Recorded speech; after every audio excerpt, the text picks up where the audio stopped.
teorinya ke sana gitu. Kemudian waktunya, ada yang mengatakan penelitian kualitatif lama gitu ya. Sebetulnya tidak juga. Justru kalau kita melakukan penelitian lebih awal, jadi ke lapangan dulu, baru kemudian kita menyusun, itu akan lebih cepat. Kenapa? Penelitiannya sudah dilakukan dari awal gitu ya. Misalnya, ketika mahasiswa suruh saja magang oleh kita di perusahaan A, kemudian dia disuruh penelitian kualitatif, otomatis informasinya sudah banyak didapat. Itu yang kita lakukan sekarang. Jadi teman-teman yang magang ke Jepang gitu ya, dari agribisnis, saya dari awal tekankan, kamu kumpulkan semua data yang ada di lapangan. Adapun misalnya di sana urusannya sudah menggunakan teknologi cerdas karena memang magangnya di pabrik tanaman gitu ya, itu urusan lain. Itu yang harus dideskripsikan, nggak apa-apa gitu ya. Tapi mereka ketika pulang membuat laporan magang ditambah dengan pembahasan, maka kemudian mereka sidang 3,5 tahun selesai gitu ya. Rata-rata 3 tahun 4 bulan selesai. Karena integrasi antara magang dengan skripsi gitu ya. Kemudian penentuan informan. Informan itu nanti ada tekniknya ya. Kalau misalnya sekarang contoh untuk individu, kita datang langsung ke perusahaan. Kita datang langsung ke kelompok ya. Kalau untuk sebuah jaringan, maka kita gunakan snowball. Ya, dari mana kita akan memulai, kemudian kemana kita akan mengalir.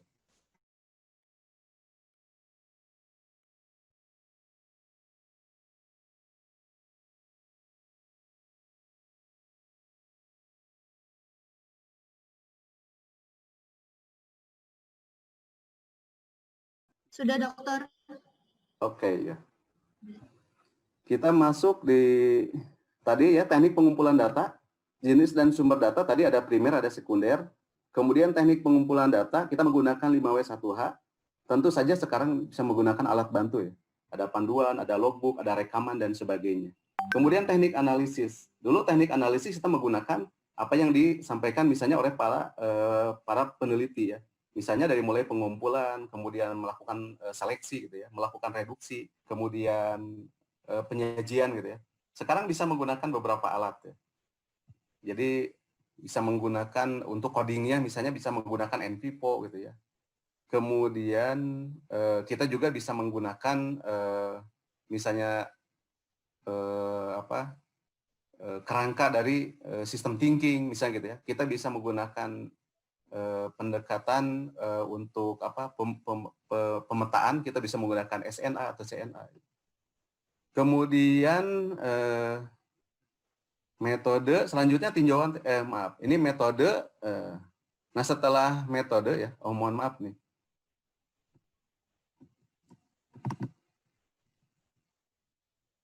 tidak ada kerangka berpikir dan hipotesis ya, tidak ada kerangka berpikir dan hipotesis karena tidak melakukan deduksi ya. Tadi setelah tinjauan teoretis, kemudian hasil dan pembahasan ya. Hasil dan pembahasan, pengumpulan data, kemudian seleksi data, kemudian reduksi data, penyajian data. Nah, analisis data ini deskriptif dan menggunakan aplikasi, mohon maaf ini NPPO, bukan pakai P ya. NPPO, kemudian SNA, misalnya CNA, maaf lupa nih, dan sebagainya lah. Pembahasan, nah pembahasan itu ada dua. Pertama dialektik atau trialektik. Nanti kita bahas apa itu trialektik ya. Kemudian kita sintesis, ini pemolahan data. Jadi kalau kita ingin membuat model, itu pola namanya ya, sama aja istilahnya gitu. Karena pola itu terukur gitu ya, tetapi memang pola itu dibuat apa adanya. Contohnya, pola baju ya. Pola baju dibuat, itu akan sesuai dengan bajunya, ukurannya gitu. Tidak dibuat lebih besar gitu ya, sama aja gitu. Ketika pola dibuat seperti itu, maka hasilnya sama dengan pola itu. Itulah dunia nyata gitu ya. Itulah apa adanya gitu. Sedangkan model itu bisa diperluas, karena generalisasi di sananya gitu. Nah, kemudian kesimpulan dan saran ini mengacu pada tujuan, kalimatnya general dan proposisi. Ya, proposisi menunjukkan hubungan ya, kausalistik dan universal. Itu dua atau lebih ya, menunjukkan sebab akibat lah. Kalau berbicara tentang ini, jika ini maka itu. Ya. Nah, ini kesimpulan juga saran ya. Saran itu mesti taktis. Karena apa? Nanti tujuannya praksis. Saran itu mesti akan menjadi dasar untuk melakukan action kita gitu ya. Nah, ini untuk penelitian kualitatif. Kemudian metode dan teknik penelitian kualitatif, ya. Studi kasus tadi, teknik penelitian kualitatif yang unit analisisnya institusi dan komunitas. Misalnya perusahaan, ya.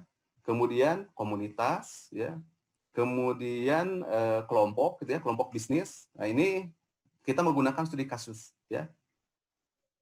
Ini penggabungan antara tineliti peneliti, subjektivitasnya dua, gitu ya. Jadi tidak hanya satu, ya, tetapi juga subjektivitas peneliti dan tineliti. Subjektivitas etik dan emik, tasit dan eksplisit. Nanti kita akan melakukan aksi itu betul-betul kelihatan, gitu ya. Yang kedua, eksploratory. Ini teknik penelitian kualitatif yang unit analisisnya belum diketahui dan belum melembaga dalam ruang. Ini disebut situasi, ya, atau kondisi tertentu nih. Sosial, spasial, virtual, nah, gitu. Itu bisa menggunakan eksploratory. Pencarian namanya. Mirip seperti para pelaku di pertambangan, ya. Misalnya eksplorasi minyak bumi lepas pantai. Kenapa disebut eksplorasi? Karena tidak tahu posisi yang sesungguhnya, masih mencari. Nah, biasanya mereka akan istilahnya itu ngebor di beberapa titik, ya. Untuk apa? Untuk mencari, untuk menemukan. Ini adalah eksploratory. Contoh misalnya di Jakarta, kita ingin menganalisis perkembangan urban farming, bisa gitu, ya. Atau misalnya komunitas-komunitas yang individu-individu yang melakukan bisnis baru pada saat pandemi. Itu eksplorasi, kita cari, karena belum ada datanya, gitu. Kita cari, itu eksplorasi. Kemudian historiografi. Ini teknik penelitian kualitatif untuk mengungkap suatu sejarah masa lalu, ya, disebutkannya, melalui tahapan heuristik, kritisisme, dan sintesa, gitu ya. Ini Grang yang mengemukakan tentang kerangka berpikirnya. Kemudian fenomenologi, teknik penelitian kualitatif untuk mengungkap pengalaman subjek, ya, proses terbentuknya, ya, dan perbaikan terus-menerus, ya, atau intensinya, gitu ya. Dan ini dilakukan kepada orang, kepada individu atau beberapa individu, gitu ya. Contoh ketika kita contoh penelitian yang dilakukan misalnya fenomenologi itu ingin mengetahui pengalaman pengemis, ya, pada saat pandemi, gitu. Ingin mengetahui pengalaman para perawat, gitu ya, pada saat pandemi seperti apa. Nah, kita menggunakan fenomenologi. Kemudian konstruktivisme, teknik penelitian kualitatif untuk mengkonstruksi makna atau pola bersama dari interaksi oleh subjek, ya. Etnometodologi misalnya dipakai, ya. Dan kemudian grounded theory. Bagaimana kita membangun makna, membangun konsep, ya. Ketika kita memberi istilah, ya. Ini penggunaan NPPO misalnya, salah satunya untuk memunculkan istilah baru, gitu ya, yang banyak diungkapkan oleh para pelaku yang kita teliti atau para subjek. Apa sih istilah baru itu yang muncul, gitu ya. Nah, ini kalau di dunia media kan suka di branding, ya, penggunaan istilah baru itu sebetulnya konstruktivisme, membuat konsep baru apapun itu, penggabungan alay misalnya, gitu ya. Nah, ini konsep baru yang dikonstruksi dari subjek, gitu ya. Tidak ada di kamus, ya, memang itu karena dikonstruksi dari sosial, gitu. Kemudian interpretatif, teknik penelitian kualitatif yang subjektivitasnya dibangun melalui pemahaman bersama. Dalam bahasa Jürgen Habermas disebut konvergensi atau istilahnya Verstehen kalau dalam bahasa paradigma, ya. Kemudian kritis. Nah, ini teknik penelitian kualitatif yang bertujuan untuk mengembangkan kesadaran kritis dari masyarakat. Kalau Bapak Ibu pernah belajar tentang pendidikan kritis, gitu ya, dari Paulo Freire misalnya, bagaimana dia membangun pemahaman bersama, kesadaran kritis dari masyarakat yang tadinya magis, gitu ya, masuk kepada kesadaran kritis, itu dibangun dari warung ke warung dalam sejarahnya di Brazil, gitu ya. Nah, si Paulo Freire itu melakukan hal itu sehingga masyarakat, oh, ternyata kita itu dijajah, ternyata kita itu dieksploitasi. Nah, ini untuk mengkritisi dominasi, gitu ya. Setelah itu kemudian dilakukan aksi, ya, ada pemogokan, gitu ya, kemudian ada pemberontakan. Nah, ini contoh konkret dari sebuah pendekatan kualitatif kritis, gitu ya. Kemudian teknik analisis, ini dialektik, trialektik, ya. Pertama penyajian data, ini kutipan, coding, ya, dan interpretasi. Ada kata, kalimat, peta, pola, dan foto. Jadi penyajian data itu penuh dengan coding. Coding itu apa? Contohnya, kita mengambil satu paragraf statement dari informan, gitu ya. Itu coding. Tetapi bukan hanya kalimat, gitu. Ada juga kata tadi yang diambil misalnya melalui NPPO. Di dalam NPPO ada salah satunya adalah word cloud, gitu ya. Kata yang muncul, yang paling dominan apa, gitu. Untuk apa? Untuk menegaskan, oh, ini ternyata yang paling banyak diucapkan oleh informan, gitu ya. Kemudian ada cluster, pengklasteran, gitu ya. Kemudian dibuat juga misalnya sekarang untuk pengelompokan lainnya. Nah, ini ada kata, ada kalimat, ya. Kemudian bisa juga peta, ya, penyajian. Ada juga pola, gitu. Digambar oleh kita. Tentu gambarnya nanti dijustifikasi oleh atau divalidasi istilahnya oleh subjek, gitu. Nah, ini bisa dilakukan analisisnya manual atau menggunakan tool, ya. Dialektik data primer. Ini pembahasan dan pemaknaan tesis antitesis, ya, terhadap data primer yang disajikan dan diinterpretasi bersama. Jadi setelah disajikan data primer, ini dalam sejarah itu prasasti misalnya gitu ya. Dalam historiografi itu data primer yang paling penting itu adalah bukti primer misalnya. Disebut sumber primer itu adalah catatan-catatan masa lalu, kemudian prasasti gitu. Kalau di perusahaan, catatan pembukuan itu adalah bukti primer gitu ya. Dan itu bisa diambil oleh kita. Atau misalnya dokumen-dokumen yang ada di perusahaan gitu ya. Itu adalah itu adalah bukti primer dalam historiografi. Tetapi kalau kita mengambil ke lapangan tanpa melakukan penelitian historiografi, itu data sekunder saja sebagai data pendukung untuk membahas, ya, untuk pembahasan atau dalam dialektikanya. Kemudian dialektika teori, ya. Ini pembahasan, penafsiran dan pemaknaan terhadap teori yang digunakan dalam analisis. Nah, teman-teman harus betul-betul memahami. Ketika kita membahas secara kualitatif, itu orang-orang yang patuh terhadap kaidah kualitatif jangan menggunakan teori-teori yang dibangun secara kuantitatif. Ini saya pernah diskusi dengan beberapa ahli kualitatif ya di beberapa kampus, mereka ini beda katanya. Misalnya sekarang pemikir kapital gitu ya, Adam Smith gitu ya. Itu dipakai di kuantitatif ya. Kemudian masuk misalnya Ricardo ke sininya gitu. Tapi ketika kita mau pakai teori kritis, mulainya dari Karl Marx, dia mulai mengkritik ekonomi politik gitu ya. Atau misalnya Emil Durkheim dengan sui generis gitu ya. Itu mengkritisi misalnya sekarang kapital. Bahwa menurut Karl Marx bukan hanya kapital yang penting, tapi modal manusia, yaitu buruh atau tenaga kerja. Maka kemudian dimobilisasi. Jadi ketika disebut kritis karena apa? Tadi, buruh ini menjadi kekuatan. Supaya tidak dieksploitasi, maka harus dibangun organisasinya. Nah, ini mengkritisi yang dominan, apa? Kapital, itu modal gitu ya. Nah, ini sehingga tidak terjadi eksploitasi yang timpang gitu ya, atau terjadi dominasi. Kemudian dialektika observasi partisipatif. Nah, ini harus dibangun oleh kita. Jadi ketika kita melakukan observasi, kita kemudian dilakukan secara partisipasi, melibatkan subjek ya. Kita lakukan, kemudian pemaknaannya harus dibangun dari mereka. Nah, oleh kita tentu saja nanti dibahas juga apa betul gitu ya. Kemudian oleh kita secara teori dibandingkan. Apa betul nih istilah ini khas tempat tersebut atau memang sudah ada sebelumnya. Kemudian analisis konten, analisis pembahasan dan pemaknaan terhadap bukti-bukti primer, baik dokumen tertulis maupun benda gitu ya. Konten di sini. Kalau di komunikasi kita mengenai konten analisis gitu ya. Kalau di perbankan itu diverifikasi. Jadi kalau sekarang ada terminologi baru gitu ya. Apa padanannya? Kita bandingkan gitu ya. Boleh jadi itu sudah ada sebelumnya, tetapi pengembangannya di arah mana gitu ya. Kemudian analisis kuantifikasi. Nah, ini aplikasi ya, alat analisis seperti NPPO misalnya. NPPO itu kan melakukan kuantifikasi ya, karena dilihat jumlah kata yang diucapkan, ini kuantifikasi gitu ya. Sehingga kemudian muncul simbol satu kata, satu konstruksi gitu ya. Atau misalnya menggunakan social network analysis. Di social network analysis, supaya bisa masuk ke dalam alat, maka di-coding. Misalnya untuk yang komunikasi keluar atau interaksi keluar dalam jaringan rantai pasok gitu ya, atau dalam jaringan bisnis gitu ya, atau dalam jaringan bisnis online, maka kita lihat berapa yang keluar, berapa yang masuk. Yang keluar 1, yang ke dalam 2 gitu ya. Pengkodingan itu tidak ditujukan tadi ya untuk pengkuantitatifan, tetapi kuantifikasi yang digunakan untuk mempermudah. Nah, ini terjadi nih. Kemudian ada causal loop diagram ya. Ini membangun pola. Kalau dalam sistem dynamic itu ada sistem thinking membangun tadi. Bagaimana relasi-relasi itu dibangun. Nah, itu harus dijustifikasi meskipun bisa menggunakan alatnya kan ada ya, pensim misalnya gitu. Kemudian agent based modeling.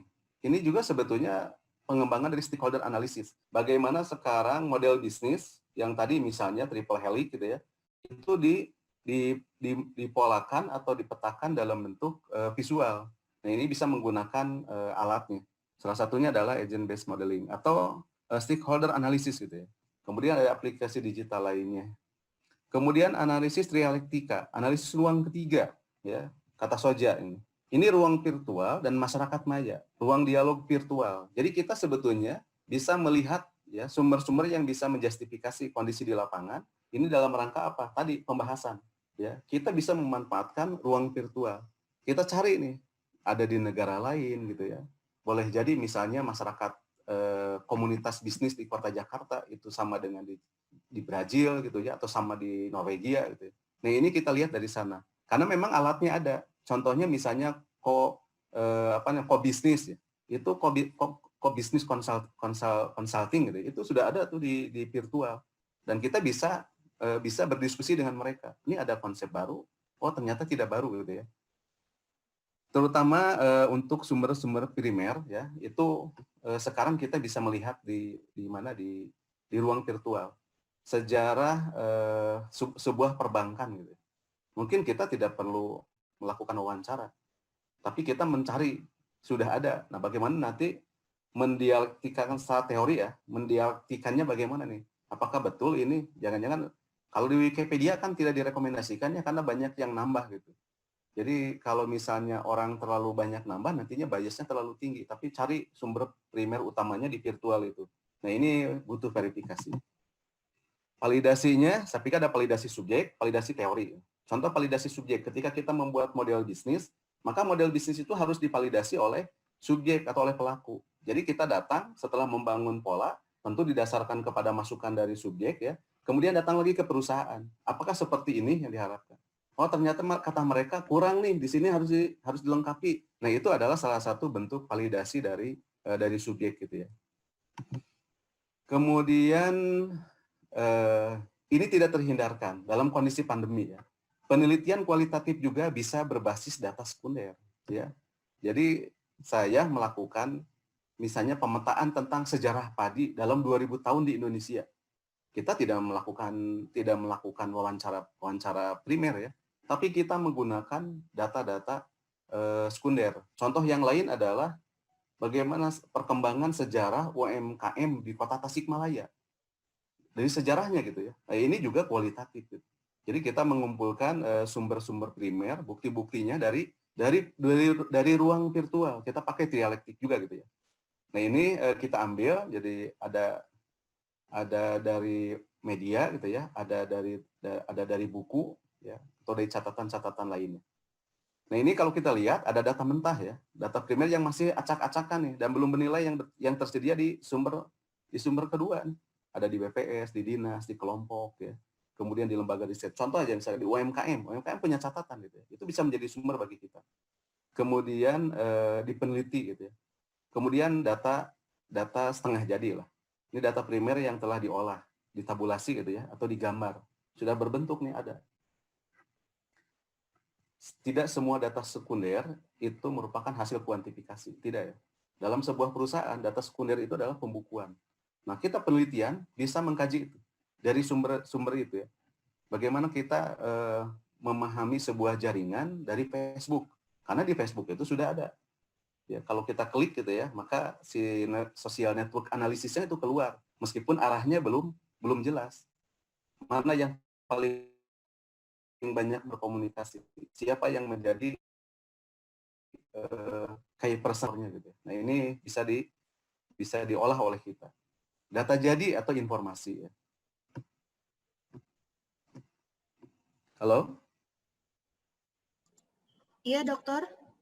Oke, siap. Kemudian data jadi informasi ya, data-data primer yang telah diolah, telah teratur dan telah bernilai.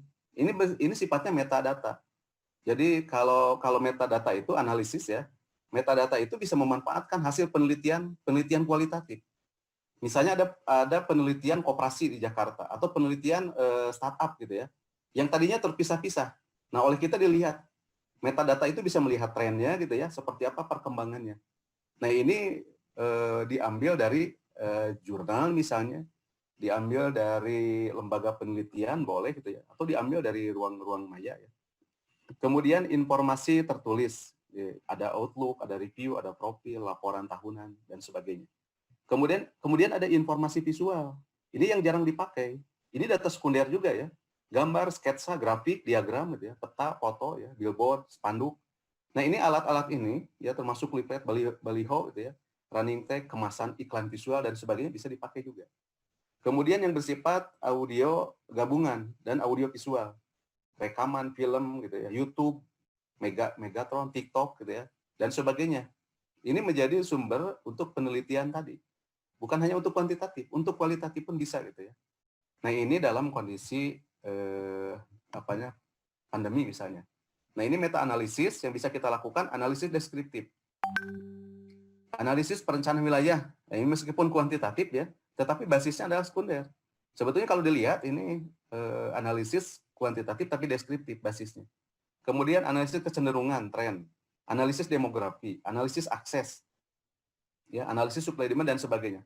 Yang paling menarik adalah analisis akses. Ini bisa menggunakan tadi tools untuk penelitian kualitatif. Kemudian analisis isi. Nah, ini ranahnya kualitatif ya. Analisis isi media cetak, analisis isi media elektronik, ya. Misalnya perkembangan bisnis komunitas di Jakarta dalam Republika gitu ya, dalam 1 bulan atau selama pandemi gitu ya. Itu seperti apa? Berapa jumlah informasi yang dipublish, kemudian apa kontennya gitu ya, isunya apa gitu, untuk terkait dengan bisnis pada masa pandemi ini. Kemudian analisis isi media sosial, ini jarang juga dilakukan ya. Ada Facebook misalnya, sekarang ada Instagram gitu. Dan itu bisa dilakukan kita dalam komunitas saja. Misalnya kita punya grup gitu ya. Nah, kita analisis boleh, karena itu merupakan komunitas gitu ya. Analisis isi media daring dan sebagainya.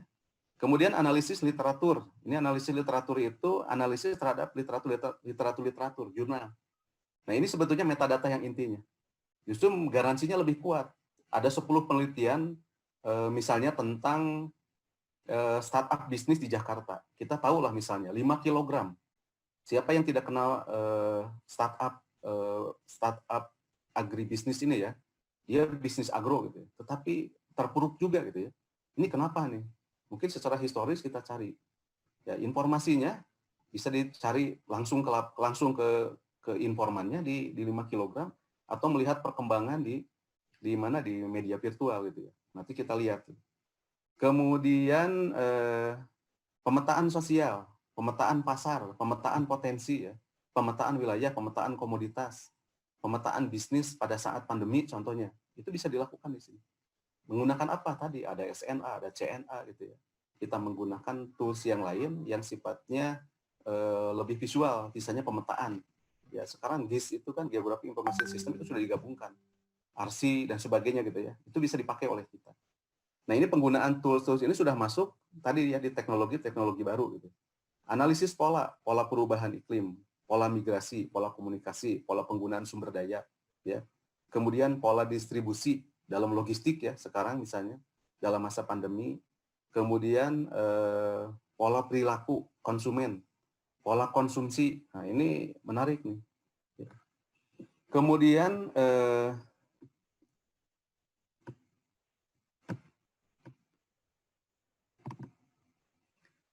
analisis analisis sejarah. Mohon maaf ini yang di atas. Analisis geometri ya. Ini teman-teman yang senang di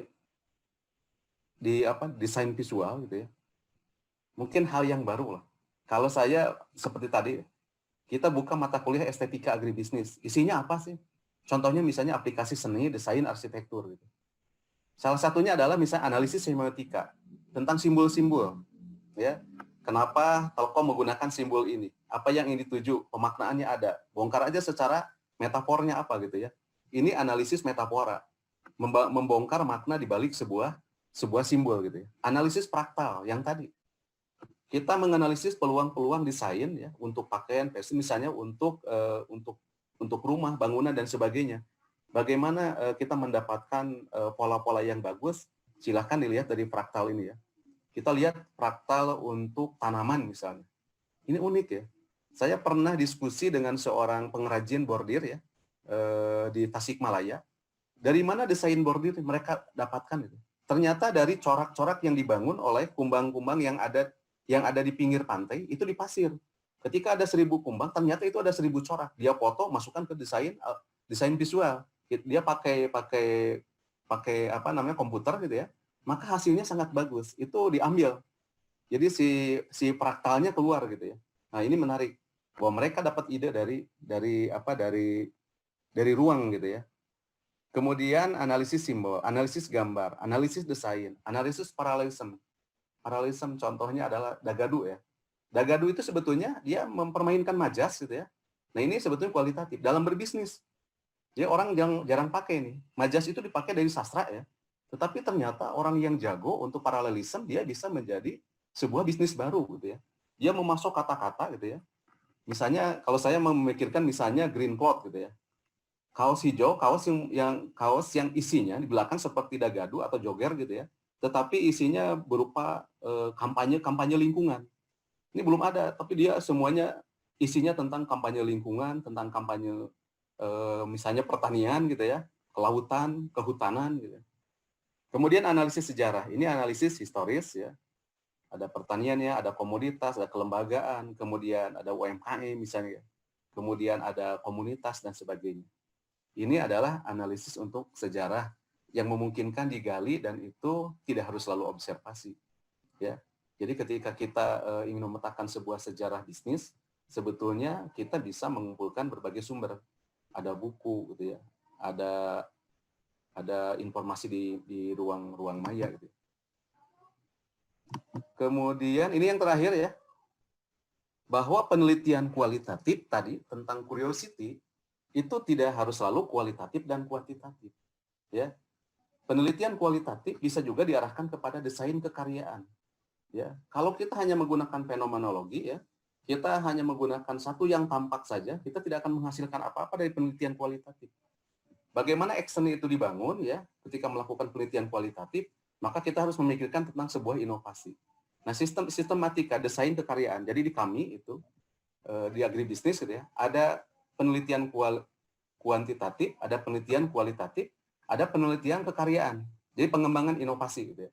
Itu sifatnya bisa membuat suatu inovasi dan dia memang diberikan kebebasan gitu ya. Dia diberikan kebebasan. Nah, ada yang dilakukan lagi berikutnya adalah dites. Ya, ketika dites itu orang akan mengatakan ini justifikasinya apa? Pakar ya. Contoh misalnya dalam model bisnis kanvas gitu ya. Itu kualitatif sebetulnya. Karena apa? Justifikasinya kan dari orang per orang gitu ya. Dari pakar-pakar gitu atau misalnya dari praktisi gitu. Sementara kalau kita mau melakukan survei, kita membuat sebuah desain kemudian disurvei ke calon konsumen. Ya, ini dilakukan oleh anak mahasiswa membuat sebuah game untuk membangun minat generasi muda ya. Nah, game ini dipermainkan oleh anak-anak SMA, calon generasi baru gitu. Nah, mereka dikasih permainannya kemudian dikasih pre-test dan post-test. Ini kategorinya memang adalah disebut kuasi eksperimental gitu ya. Tetapi bagaimana proses kualitatif bisa dilakukan misalnya di model bisnis kanvas gitu ya untuk pengembangan sebuah bisnis. Jadi memungkinkan dilakukan. Ini sistematikanya berbeda karena ada tambahan. Pertama adalah konsep karya yang disampaikan, yang kedua adalah deskripsi kekaryaan di pembahasannya gitu ya. Yang lainnya relatif sama, bisa dilakukan secara kualitatif tadi. Dijustifikasi oleh subjek, baik itu individu ya, baik itu situasi maupun itu adalah institusi. Termasuk di institusi bisnis gitu ya. Baik, saya pikir itu mudah-mudahan